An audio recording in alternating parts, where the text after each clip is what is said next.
और फिर से बिहार की जो शिक्षा व्यवस्था है, शिक्षा व्यवस्था पे सबसे बड़ा सवाल करने की घटना बिहार के समस्तीपुर जिले के विद्यापति प्रखंड अंतर्गत बमौरा पंचायत की है, जहां आज भी बच्चे जो आज से 150 साल पहले बच्चे जिस तरह से पढ़ाई करते थे पेड़ों के नीचे, ठीक उसी प्रकार से आज भी बच्चे पेड़ों के नीचे पढ़ाई करने के लिए मजबूर हैं।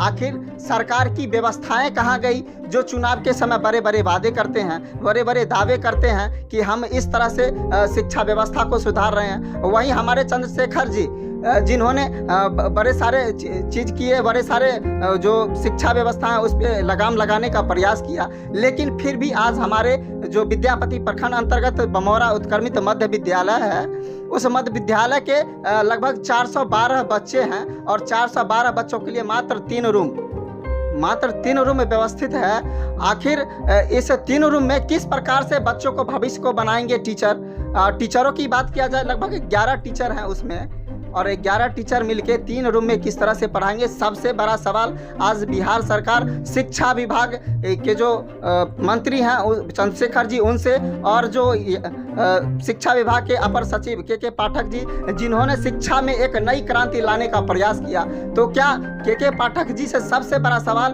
कि क्या इस तरह से शिक्षा व्यवस्था में क्रांति लाई जा सकती है?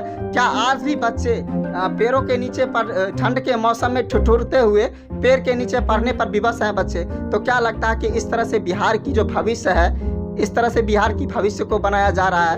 तो वहीं जो वहाँ के जो प्रधानाध्यापक हैं उन्होंने भी कुछ बताया कि इस स्कूल के बारे में जानकारी दी। और अभी हम मौजूद हैं उत्क्रमित मध्य विद्यालय बमौरा, जहाँ जो यहाँ पे जो ग्रामीण है उनसे हमें मालूम हुआ कि यहाँ पे इस बच्चों को जो यहाँ पे रूम की व्यवस्था काफ़ी नगण्य है। चूँकि अगर देखा जाए बच्चा अगर रूम नहीं रहेगा तो किस तरह से पढ़ेगा, बहुत बड़ा सवाल यहाँ पे खड़ा हो रहा है। शिक्षा विभाग को कटघरे में खड़ा करने वाली ये प्रश्न है। तो यहाँ पे जो प्रधानाध्यापक हैं उनसे हम ये जानने का प्रयास करें कि क्या कुछ परेशानी है। तो सर, ये जो परेशानियाँ हैं, किस तरह से परेशानियाँ आ रही? परेशानी तो है, 1 to 8 क्लास है, बच्चे अभी जबकि नामांकन माने बहुत कटा है, उसके बाद भी 412 बच्चे हैं, उसके बाद बैठने 3 रूम ही है मात्र। 412 बच्चों को बैठने के लिए मात्र 3 रूम है। 3 रूम है, 1 to 8 तक क्लास है, तो बैठने की तो परेशानी तो है ही, और उसको झेलना पड़ रहा है। किसी तरह बाहर बच्चे को बैठा रहे हैं। अच्छा, टीचर की संख्या कितनी है इस स्कूल में? टीचर की संख्या ऐसे 11 है। 11? जी 11 टीचर की संख्या है। तो अगर कहा जाए कि जो बच्चों को बैठने में बहुत बड़ी परेशानी का सामना करना पड़ता है, पेड़ के नीचे आप लोग बैठाते हैं, अगर किसी प्रकार का अनहोनी घटना हो जाए तो किस पे ये जो घटना होगी किस पे प्रभाव पड़ेगा? ये प्रभाव तो खैर निश्चित रूप से पड़ेगी ही, लेकिन घटना के हम लोग तो ऊपर वाले से भी प्रार्थना करके बच्चे को बाहर बैठाते हैं। ऊपर वाले के ऊपर कब तक, ऊपर वाले के ऊपर कब तक आप लोग कीजिएगा? अब क्या करें, जब व्यवस्था नहीं है, न जगह है का भी अभाव है और रूम भी नहीं है।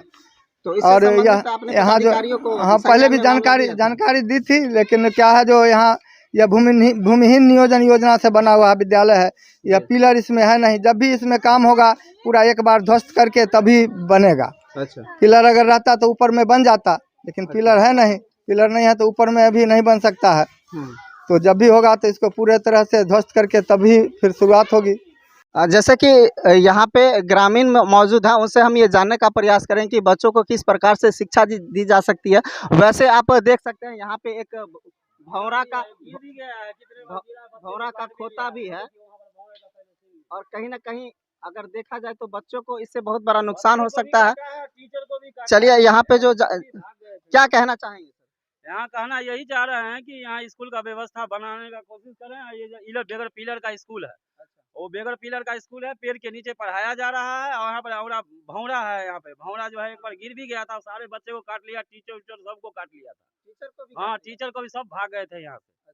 बहुत बुरा है। बच्चे जितना है उतना, 3 रूम में 400 कुछ लड़के हैं, और 400 कुछ लड़के में 3 रूम है। 3 रूम में कैसे क्या करेगा, कैसे पढ़ाई होगा? तो यहाँ गाछी में होता है, कुछ खेतों में, वहाँ पेड़ के नीचे पढ़ाई किया जाता है। और पेड़ पर जो है भौरे हैं, कुत्ते बिल्ली हैं बगल में, सब बच्चे को तो काट भी लिया था।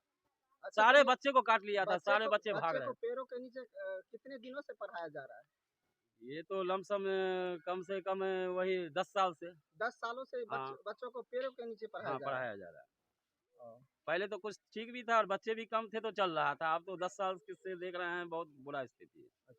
यहाँ सरकार और कोई कोई देख ही नहीं रहा है, बस वहाँ पर ये लोग अपना पास पहुँचाते हैं खबर और उसके बाद वो जो है कोई सुनते नहीं, सब इधर उधर टाल देते हैं। वैसा ही है, बच्चे सब यहाँ बहुत बुरे हालत में। अच्छा, तो आप एक ग्रामीण होने के नाते क्या कहना चाहेंगे जो जो शिक्षा विभाग के पदाधिकारी हैं संबंधित, उनसे क्या आग्रह करना चाहेंगे? उनसे यह आग्रह करना चाहते हैं कि वो ये थोड़ा इस पर ध्यान दें और थोड़ा बच्चे का भविष्य के बारे में थोड़ा बच्चे के लिए, और बस अब उनसे क्या कह सकते हैं, वो करेंगे तभी तो होगा।